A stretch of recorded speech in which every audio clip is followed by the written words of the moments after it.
नमस्कार दोस्तों, यहाँ पे इस वीडियो में देखिए मैं यहाँ पे सिलेक्ट कर रहा हूँ ईयर 2015 और यहाँ पे मैं सिलेक्ट कर रहा हूँ फेब्रुआरी मंथ।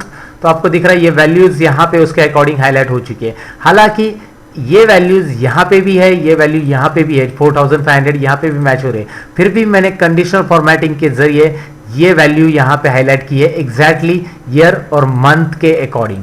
तो ईयर और मंथ के अकॉर्डिंग ये पर्टिकुलर वैल्यूज किस तरह से हाईलाइट करनी है आज के लेक्चर में हम लोग सीखने वाले। ये कंडीशनल फॉर्मेटिंग का लेक्चर है दोस्तों, लेकिन यहाँ पे किस तरह से कंडीशनल फॉर्मेटिंग एक दो वैल्यू को लेकर हम लोग यहाँ पे देने वाले हैं, क्योंकि इसके पहले के वीडियो में मैंने आपको एक ही वैल्यू के ऊपर कंडीशनल फॉर्मेटिंग देना सिखाया था दोस्तों। मतलब आप एक वैल्यू यहाँ पे लिखोगे, उसके अकॉर्डिंग यहाँ पे जो मैच वैल्यूज है वो फाइंड आउट करेंगे। लेकिन ऐसा प्रॉब्लम होता है कि एक ही कॉलम में या अलग अलग कॉलम में एक ही वैल्यू रिपीट हो सकती है ऐसी, तो वो सभी कॉलम या सभी वैल्यूज हाईलाइट होने के चांसेस है।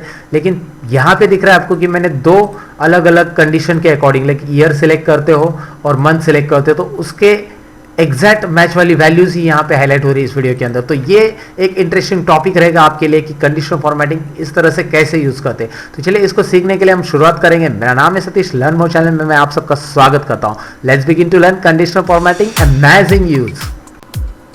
एक्सेल के ऐसे कुछ अमेजिंग फीचर सीखने के लिए दोस्तों मेरे चैनल को सब्सक्राइब कीजिए और इसके नोटिफिकेशन के लिए ये बेल आइकॉन पे भी क्लिक कीजिए।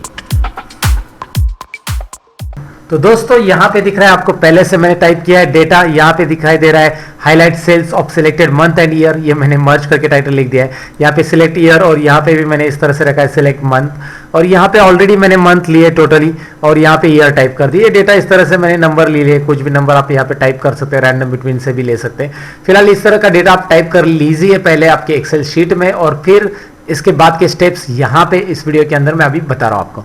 तो चलिए यहाँ पे सिलेक्ट ईयर पे मैंने कर्सर रख दिया है और मैं क्लिक कर रहा हूँ डेटा टैब में, जो कि आपको यहाँ पे दिख रहा है। डेटा टैब में हमारे पास रहता है data validation option. Data validation options पे मैं यहाँ पे क्लिक करूंगा और डेटा वैलिडेशन ऑप्शंस पे क्लिक करने के बाद यहाँ पे आपको सिलेक्ट करना होगा लिस्ट। लिस्ट में हम लोग लेंगे यहाँ पे सोर्स पे कर्सर, और हम लोग पहला लिस्ट लेने वाले ये ईयर के लिए है, तो मैं यहाँ पे ईयर्स का लिस्ट यहाँ पे सिलेक्ट कर लूंगा। तो आपको दिख रहा है ईयर का लिस्ट सिलेक्ट करने के बाद ओके करेंगे तो यहाँ पे आ जाएगा ड्रॉप डाउन लिस्ट में आपके पास ईयर्स। तो इस तरह से आपको यहाँ पे क्लियरली दिख रहा है। तो मंथ्स के लिए क्या करना है, सिंपली डेटा वैलिडेशन में लेना है लिस्ट, और लिस्ट में लेना है सोर्स, और सोर्स में यहाँ पे रखना है कर्सर और यहाँ पे ड्रैग कीजिए इस तरह से, और ये हो गया आपका रेंज आपको दिख रहा है, और ये ओके कर देना है। तो यहाँ पे आपको दिख रहा है ये आ चुका है मंथ। तो यहाँ पे मैंने आपको बता दिया कि ये ड्रॉप डाउन लिस्ट किस तरह से तैयार करनी है। अब यहाँ पे जो बात मैं आपको बताने वाला हूँ, इसके पहले भी मैंने आपको कंडीशनल फॉर्मेटिंग के बहुत सारे वीडियोस बताए, जिसके अंदर मैंने बताया कि एक वैल्यू से कैसे हम लोग यहाँ पे हाईलाइट कर सकते हैं इसमें। तो चलिए मैं पहले उसके बारे में बताता हूँ कि पहले हम लोग इसके अकॉर्डिंग वैल्यू कैसे फाइंड आउट करेंगे और एक वैल्यू से हम लोग कैसा रिजल्ट निकालते थे। तो इसके अकॉर्डिंग वैल्यू कैसे आएगी मैच और इंडेक्स के साथ, यहाँ पे मैं आपको दिखा देता हूँ। तो चलिए मैं यहाँ पे कर रहा हूँ इज इक्वल टू साइन और यहाँ पे इंडेक्स टाइप करता हूँ। वैसे तो पहले मैच एंड इंडेक्स का वीडियो मैंने बहुत पहले ऐड किया दोस्तों, आपने शायद वो देखा रहेगा मेरे चैनल पे। अगर नहीं देखा रहेगा तो यहाँ पे समझ लो इंडेक्स और मैच काम क्या करता है। इंडेक्स काम करेगा यहाँ पे एरे के अंदर से रो और नंबर की वैल्यू, कॉलम नंबर की वैल्यू यहाँ पे पुट करके शो करेगा, मतलब आप जो एरे सिलेक्ट करेंगे उसमें से। तो फिलहाल मैं आपको एरे दिखा रहा हूँ। सपोज ये एरे मैंने सिलेक्ट किया और इस एरे में से मैं यहाँ पे देता हूँ सपोज एक नंबर कॉलम और एक नंबर रो। सपोज पहला रहता है रो हमेशा, तो एक नंबर रो और एक नंबर कॉलम की वैल्यू क्या है वो यहाँ पे दिखाया, आपको दिखाई दे रहा है मैंने क्या लिखा है। पहले तो एरे लिखा, फिर उसके बाद 1,1 लिखा, तो आपको रो और कॉलम यहाँ पे मिल चुका है, और एंटर करेंगे तो यहाँ पे एक नंबर रो एक नंबर कॉलम की वैल्यू मिल चुकी है यहाँ पे, जैसे कि ये है। अगर आपको 2 नंबर की चाहिए तो आपको यहाँ पे 2 नंबर टाइप करना होगा। यहाँ पे आप 2 नंबर टाइप करेंगे और यहाँ पे भी आप 2 नंबर टाइप करेंगे तो 2 नंबर या 3 नंबर। सपोज कॉलम नंबर 3 और रो नंबर 2, तो रो नंबर 2 है और कॉलम नंबर 3 ये है 4500, वो यहाँ पे डिस्प्ले हो रही है।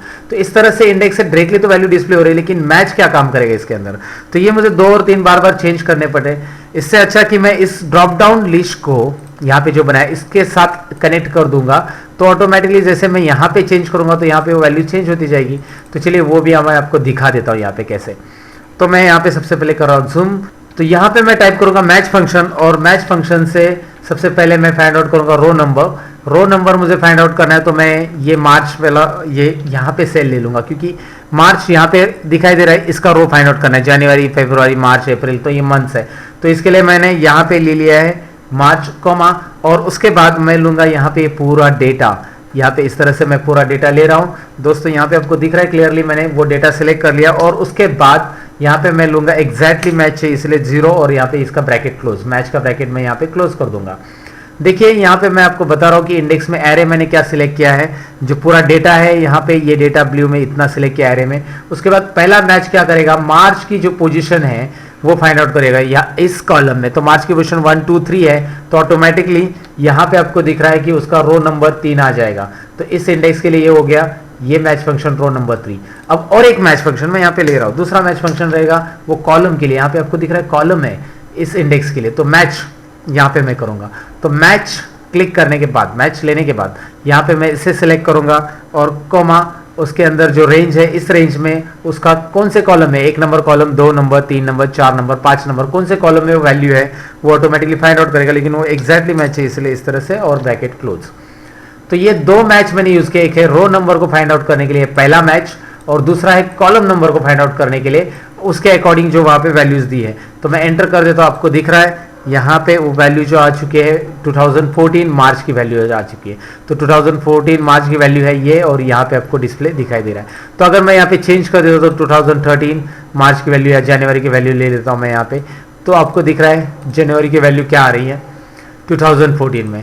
अब मैं इसके अकॉर्डिंग अगर कंडीशनल फॉर्मेटिंग देता हूं, जैसे कि मैंने पुरानी वीडियोस में कंडीशनल फॉर्मेटिंग आपको पढ़ा है, शायद आपने देखा होगा वो वीडियोस, उम्मीद करता हूं देखा ही होगा। लेकिन अगर उसके अकॉर्डिंग अगर देता हूं तो यहाँ पे प्रॉब्लम क्या आता है, अगर सपोज यहाँ पे देखिए आप कितना है 4500, अगर मैं इसे हाईलाइट करने जाऊंगा तो ये वैल्यूज यहाँ पे भी रिपीट हो चुकी है।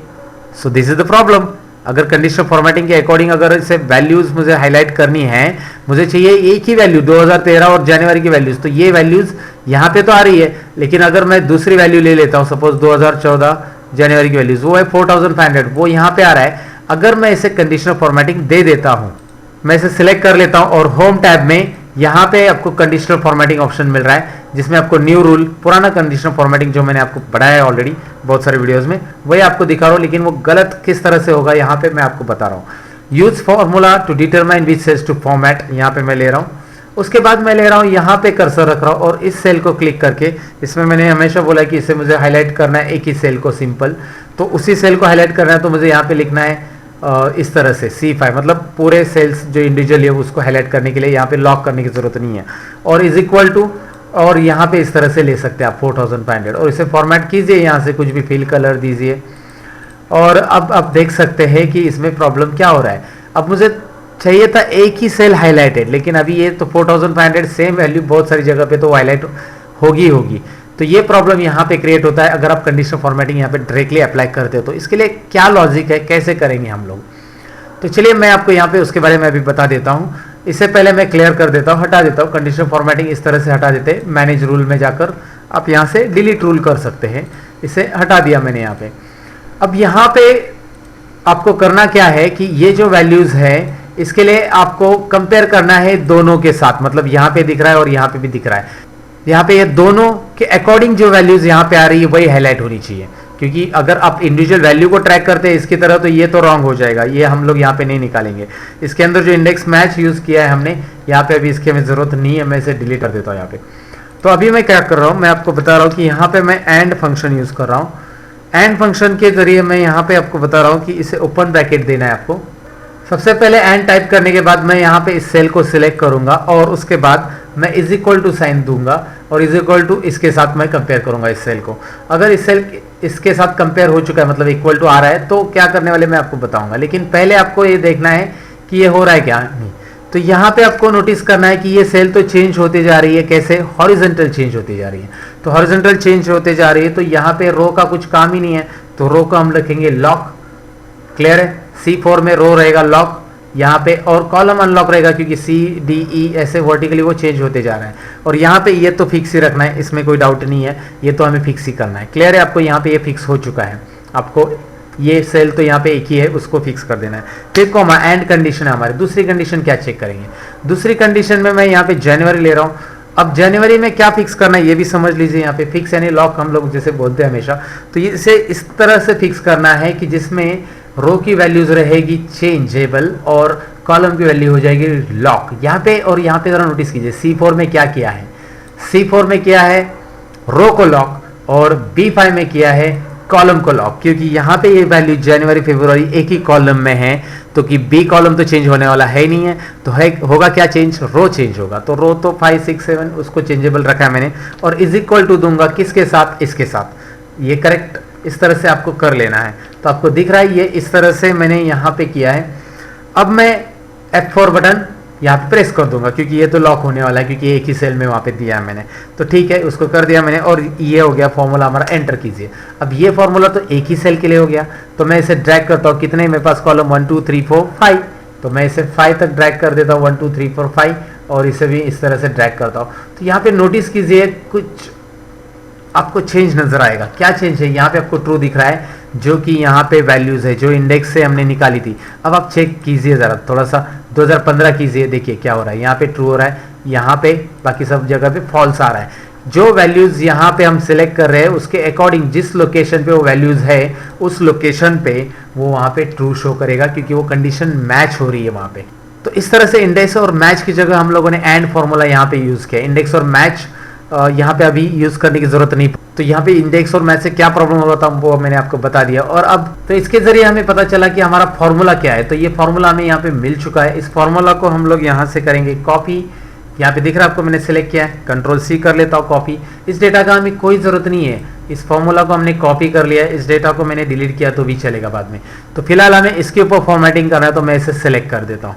पहले इसे सिलेक्ट कर लेना है डेटा को, और पूरा डेटा इतना सिलेक्ट करने के बाद आपको जाना है कंडीशनल फॉर्मेटिंग, और वही न्यू रूल जो आपको पता है न्यू रूल। और न्यू रूल में use formula to determine which cells to format, और इसमें हम लोग देंगे हमारा ये फॉर्मूला।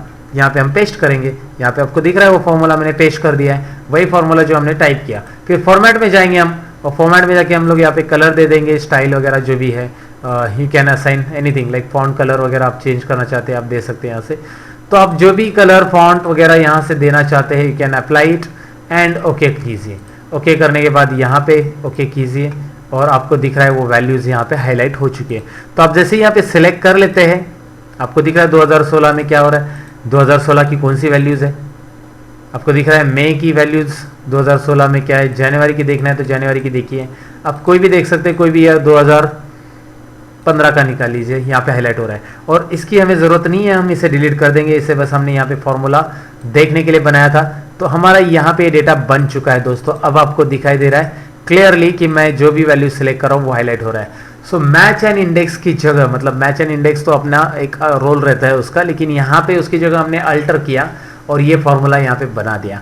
एंड की मदद से हमने यहाँ पे किस तरह से इसको यूज़ किया है मैंने आपको बता दिया दोस्तों। अगर ये वीडियो अच्छा लगा हो तो लाइक बटन पे जरूर क्लिक कीजिए। इस वीडियो के बारे में कुछ भी कहना है तो कमेंट सेक्शन है ही दोस्तों। आप सबके कमेंट्स और क्वेश्चंस मुझे आ रहे हैं, मैं ज़्यादा से ज़्यादा रिप्लाई देने की कोशिश कर रहा हूँ। तो थैंक यू वेरी मच, आप मेरे पे ट्रस्ट करते हैं इतना सारा। सो थैंक्स अ लॉट दोस्तों।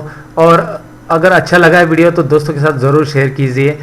अगर आप मेरे चैनल पे नए हो तो सब्सक्राइब कीजिए, क्योंकि मैं पढ़ाता हूँ एक्सेल, MS एंड एक्सेल के अमेजिंग फीचर्स।